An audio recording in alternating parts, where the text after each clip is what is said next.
dalam kondisi tertentu kita akan merasakan down ya, tidak selalu stabil. Nah itu bagaimana cara mengatasinya, terutama setelah hidup kita merasa nyaman gitu kan, merasa sudah tidak ada lagi tantangan. Terus yang kedua, bagaimana menularkan apa yang sudah diungkapkan oleh Mas Andi itu kepada anak-anak, karena berbagai macam karakter anak yang mungkin belum tentu semua bisa mengikuti apa yang bisa kita lakukan sebelumnya. Itu aja sih. Makasih Mbak. Sorry Mbak Dia, tadi pertanyaan pertamanya apa ya? Pertanyaan pertama adalah dulu saya pernah melakukan juga Mas. Bahkan saya bikin kayak target saya ini usia 20 tahun harus merit. Target 21 tahun sudah punya anak. Nah itu tercapai kan Mas, alhamdulillah. Punya rumah usia berapa gitu kan. Tapi pada saat sekarang kondisi nyaman gitu kan, kondisi kita tidak selalu up gitu, pasti ada kadang-kadang downnya dan merasa oh ya udah stabil gitu kan, jadi target itu belum muncul lagi untuk lebih termotivasi lagi gitu. Oke, terima kasih Mbak. Jadi coba saya summary dulu ya. Pertanyaannya yang pertama adalah bagaimana menjaga diri kita itu supaya tetap selalu semangat gitu ya. Seperti yang Mbak Dian. Iya Mas. Ya, tetap semangat di saat kondisi kita sudah mulai nyaman, terus misalnya ada 10 target, 5 target sudah tercapai, 7 target sudah tercapai, 3-nya sisanya belum. Nah, seperti itu. Yang pertama jawabannya adalah Anda harus bisa mencari alasan-alasan tertentu kenapa Anda tidak harus melakukan itu. Yang pertama. Yang kedua, carilah alasan-alasan yang baik kenapa Anda harus melakukan itu. Itu nggak boleh diucapkan aja, tapi Anda harus tuliskan dengan membentuk sebuah pertanyaan.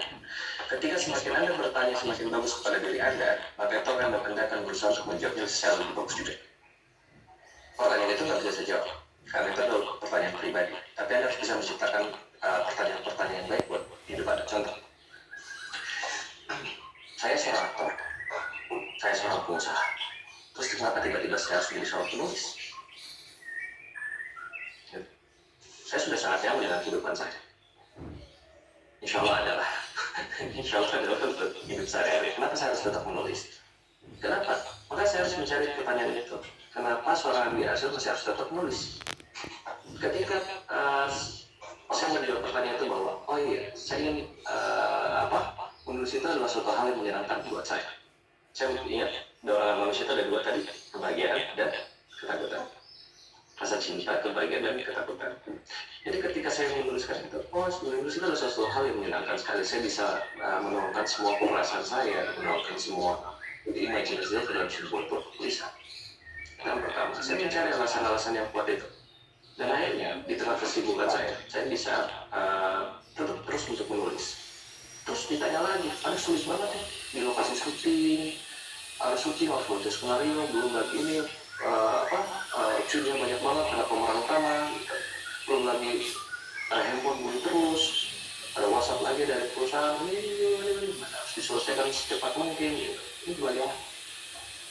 Jadi saya tetap melakukan itu karena saya mempunyai sebuah dorongan yang lebih kuat. Jadi hal-hal kadang-kadang saya lagi relax, ketika saya cuma telepon, saya tulis apa yang saya pikirkan, seolah lagi saya baca menarik ya, saya mulai tuliskan di sebuah laptop. Dan itu akhirnya waktu-waktu saya mulai bagi terbentuk pemikiran saya. Kalau misalnya Mbak Dian setiap hari itu menghabiskan waktunya 5 menit aja, waktu Mbak Dian untuk bergosip itu diganti dengan menulis buku misalnya. Satu hari 5 menit dibuang, 5 menit kali 30 Mbak Dian berapa? 150 ya. Kalau kita kalikan 12 berapa banyak? Kalau dibagi 60 ada berapa hari yang kita buang dalam waktu 1 tahun hanya untuk satu hal yang tidak bermanfaat. Itu juga bisa menjadi sebuah motivasi. Karena daripada saya di lokasi syuting saya berjumpa dengan teman-teman saya gitu. Saya mendingan mojok sedikit terus saya manfaatkan untuk menulis dan menerapkan tujuan-tujuan yang ada. Kalau misalnya motivasi saya cari buku, saya mau buat buku ini karena mau cari duit gitu. Itu menjadi sebuah alasan yang lemah. Seperti saya bilang tadi, kita itu bisa menjadi lebih baik hidupannya karena kita bertanya yang lebih baik pada diri kita dan membuat alasannya lebih baik. Ketika kita membuat alasan lebih baik yang powerful, yang kuat, maka semangat kita akan jauh lebih baik. Gitu. Dan pertanyaan terakhir pada selanjutnya, Mbak Dian nanya, bagaimana menjaga konsistensi? Bagaimana menjaga konsistensinya? Menjaga konsistensi itu sesuatu hal yang saya poin 3 tadi adalah poin kritikal yang saya bilang tadi, karena nggak semua orang itu mampu untuk menjaga konsistensi itu. Di sinilah terdapat perbedaan-perbedaan. Nah, kalau saya yang saya lakukan itu adalah selalu memperbaiki diri saya. Ada beberapa kebiasaan-kebiasaan yang saya ciptakan. Saya membuat kebiasaan-kebiasaan baik di dalam kehidupan saya. Yang pertama, saya selalu bilang, tadi kebiasaan pemikiran saya adalah saya selalu berpikir secara lebih simpel. Itu adalah satu bentuk kebiasaan.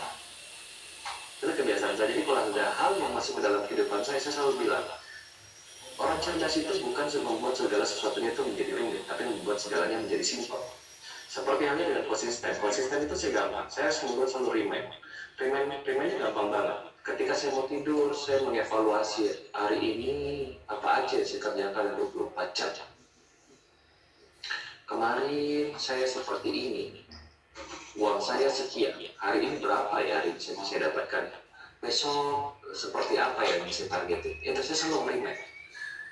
Saya selalu merimain diri saya. Yang kedua, saya selalu mengevaluasi sebelum tidur.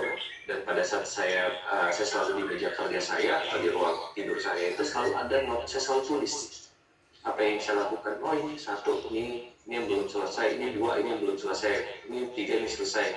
Ditunggu ya. Saya bikin selucu mungkin, selembut mungkin. Misalnya saya inginkan sebuah rumah yang seperti apa, jadi saya gambar rumahnya misalnya seperti ini, saya tempel. Jadi itu merimain diri saya bahwa saya mempunyai goal dan tujuan. Karena otak kita tuh tidak mampu untuk mengingat semuanya, Mbak Dian. Itu untuk menjaga konsistensi. Ini adalah selalu untuk mengingatkan diri Anda dengan membentuk kebiasaan-kebiasaan untuk di ruang lingkup pribadi Anda. Yang kedua adalah jangan lupa untuk mengevaluasi. Ya, get the point ya, Mbak Dian. Get the point. Oke, thank you.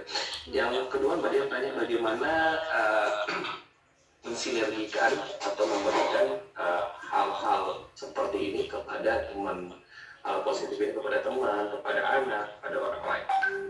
Nah gitu ya, pertanyaan kedua ya, bagaimana cara mensinergikan. Ya, perubahan itu adalah sesuatu yang abadi. Kedua, dalam hukum fisika itu adalah energi itu tidak bisa dihapus. Ya, tidak bisa diciptakan, tapi bisa dibentuk. Ketika kita ingin semangat kita, pemikiran kita ini dimengerti oleh orang lain, maka satu-satunya cara adalah dengan berkomunikasi. Ya, bagaimana caranya orang lain mengerti diri kita kalau tidak ada komunikasi sama sekali? Dua komunikasi yang di dalam kehidupan kita itu secara verbal dan non-verbal. Singkatnya, itu adalah secara mulut, suara, atau dalam sebuah tindakan. Seperti itu. Nah, dua-duanya harus Anda lakukan. Ketika Anda mempunyai semangat, maka sampaikanlah itu segala sesuatu dengan baik. Yang kedua, itu adalah dengan perbuatan. Contoh, bapak saya dan ibu saya suruh sholat misalnya. Nyuruh sholatnya kayak gini. Banyak dari bapak ibu tuh yang nyuruh sholat anaknya tapi dia sendiri nggak sholat. Nyuruh anaknya ke gereja tapi dia sendiri ke gereja. Gitu misalnya. Ya, suruh ke wihara tapi nggak kesana juga bapak ibu. Tapi nyuruh anaknya. Itu adalah sesuatu yang baik. Tapi pada saat seorang anak itu kita ingin anak kita baik, maka yang harus kita mulai dari diri kita yang baik. Jadi ada dua, dikomunikasikan dengan baik, lalu berikan contoh dengan baik. Karena nggak gampang, itu butuh sangat konsisten. Karena orang tua saya juga, saya tahu banget bagaimana mendidik 7 orang anak. 7 orang anak, mendidik 7 orang anak itu bagaimana ribet dan sulitnya, apalagi dominan cowok dan semuanya kayak bandel-bandel semua. Ya Mbak Relia, jadi betul-betul harus butuh kesabaran ekstra. Jadi ketika Mbak Dian mempunyai anak dan anak yang mau semangatnya seperti Mbak Dian, dia komunikasikan dengan. Terus ada satu tips lagi, anak anak itu nggak suka dibantah. Ya, nggak suka dibantah, nggak suka diguruin. Kadang-kadang fenomena yang terjadi dalam kehidupan kita ini anak kecil itu lebih ingin jadi orang yang dewasa, sedangkan orang dewasa pengen jadi seperti anak kecil. Ya kan? Seperti yang bahannya sama. Ya kan? Seperti itu. Jadi dulu orang tua saya itu tidak langsung harus Mbak Dian ini karena yang terkait dalam semua kebiasaan, saya akan membagi kebiasaan orang tua saya. Orang tua saya itu tidak pernah membantah. Dia tidak pernah membantah anak-anak. Dia tidak pernah menjelek-jelekan, dan juga begitu pun kepada karyawan. Saya tidak akan membantah, saya akan mendengarkan, memahami, dan saya akan memberikan sebuah apresiasi. Ingat, ada dua hal, yaitu adalah punishment and reward. Tapi dibalik kepada seorang anak, reward dulu baru punishment. Lucu ya? Kalau kita sama karyawan biasanya punishment dulu baru reward kan? Ayo capai target sekian penjualan, gitu misalnya. Baru dapat reward. Kalau sama orang kita sayang itu, mau sama suami, mau sama yang gue tinggi-tinggi ya, laki-laki gitu, sama anak, reward dulu baru punishment. Contohnya mungkin agak bingung ya Mbak Dia. Contohnya kayak gini. Misalnya dulu tuh waktu saya masih sekolah, saya kelas 6 SD itu udah punya pacar gitu. Curhat deh gue. Ya Mbak Dia, jadi pacar saya tuh sering banget kirim surat. Ya kan, wah ibu saya sempat temuin dan itu malu banget rasanya. Tapi orang tua saya menangani nggak seperti itu, dia tidak menjatuhkan mental saya. Orang tua saya membentuk sebuah kebiasaan yang baik. Mbak Dina harus membentuk kebiasaan baik, Bapak Ibu semuanya atau calon Bapak Ibu termasuk diri saya, membentuk sebuah kebiasaan baik dengan berkomunikasi dengan cara. Dikasih sesuatu, bagus gitu lah. Dari kecil banyak yang suka. Gitu loh Mbak Rani. Dari kecil banyak yang suka. Gitu. Bagus ujung-ujungnya. Tapi ada tapinya. Tapi nanti kalau kamu udah gede, lebih bagus kamu menjadi orang yang sukses.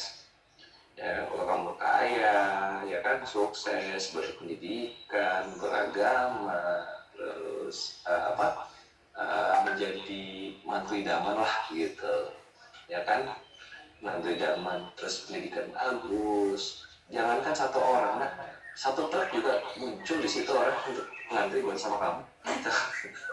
Ya, jadi berkomunikasi, jadi kebiasaan itu ada dua hal seperti yin dan yang baik dan buruk, dan sejujurnya kita tahu bahwa ini adalah sesuatu yang baik, ini adalah sesuatu yang buruk. Tipsnya gampang banget buat semuanya, tipsnya gampang banget.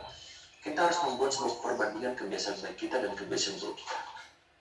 Contoh, saya malas, saya sering sakit-sakitan misalnya gitu. Kita butuh kebiasaan baru. Kita tulis ya, harus ditulis ya. Saya sering sakit-sakitan. Terus saya salah satu cara untuk membuat saya tidak sakit-sakitan adalah saya harus menyiapkan waktu untuk berolahraga, makan makanan yang sehat, terus lakukan kehidupan yang sehat, sering minum air putih. Kalau bangun pagi minum air putih dulu, gitu. Kalau bisa tidur cukup 5-8 jam setiap hari, walaupun sibuk banget harus disempatkan untuk itu. Terus untuk pemikiran juga seperti itu, saya harus baca buku, saya harus sering melakukan riset.